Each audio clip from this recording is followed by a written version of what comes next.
The Little Bighorn River, Montana, USA, June 25th, 1876. The arrow struck at the precise moment my horse was shot from under me.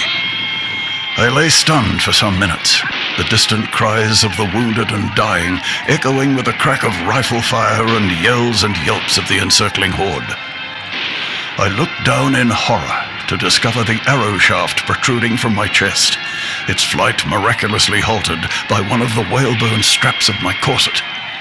My colonel lay not 12 feet away, blood from a fatal wound mingling with the red scarf at his throat, lifeless hand still clutching the Colt 44. As the sounds of the wounded slowly ebbed into silence, from my position I was able to observe a horrifying sight. The bodies of our dead and wounded strewn across the field as the redskins went about their ritual of trophy scalping. Knowing this fate would surely befall me, and with my single-shot carbine wedged firmly under my fallen stallion, the means of following my commander into the hereafter was lost.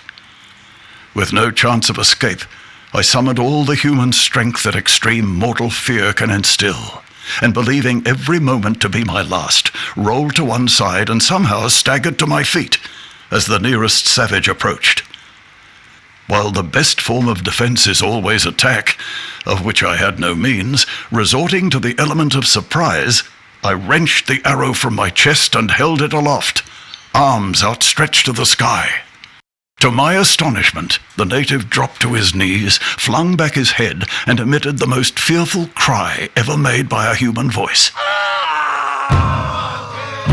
Now surrounded by what seemed a mass of painted devils, I was bound at the wrists and taken on horseback by my Indian captors to their encampment by the river, barely able to comprehend that Colonel George Armstrong Custer's entire 7th Cavalry of 263 soldiers had been wiped out.